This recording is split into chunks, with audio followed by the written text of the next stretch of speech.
I want to share a personal experience that highlighted the importance of balancing digital communication with face-to-face interactions. A few years ago, I started working remotely for a company where all my interactions with colleagues were through emails, instant messaging, and video conferences. At first, I appreciated the convenience and efficiency of digital communication. I could quickly send updates, receive feedback, and collaborate on projects without the need to commute or meet in person. However, over time, I began to feel a sense of disconnect from my team. Conversations were strictly work-related, and there was little opportunity for casual chats or getting to know my colleagues on a personal level. I noticed that misunderstandings happen more frequently, and it was harder to gauge the tone or intent behind written messages. Without the nuances of body language and facial expressions, I sometimes misinterpreted feedback or missed signs that a colleague was stressed or overwhelmed. One incident that stood out was when a team project started to go off track. Deadlines were being missed and the quality of work was slipping. We had been communicating solely through emails and messaging apps, and it seemed like everyone was on the same page.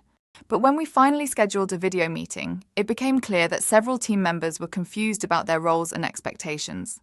The lack of direct communication had led to assumptions and gaps in understanding. Realizing the limitations of relying solely on digital communication, I suggested that we incorporate regular video meetings and, when possible, face-to-face gatherings. The team agreed, and we began having weekly virtual check-ins with our cameras on. We also planned quarterly in-person meetings to collaborate and build rapport. The difference was remarkable. Seeing each other's faces and hearing voices added a layer of connection that had been missing. We could share a laugh, express concerns more openly, and offer support when someone was facing challenges. Our empathy for one another grew as we learned more about each other's personalities and work styles. This strengthened our teamwork and improved our overall productivity. On a personal level, I felt more engaged and less isolated. The feelings of burnout and detachment that had been creeping in started to fade. I realized that while digital tools are incredibly useful, they cannot fully replace the depth of human connection that comes from real-time personal interactions. This experience taught me the importance of finding a balance between digital and face-to-face communication.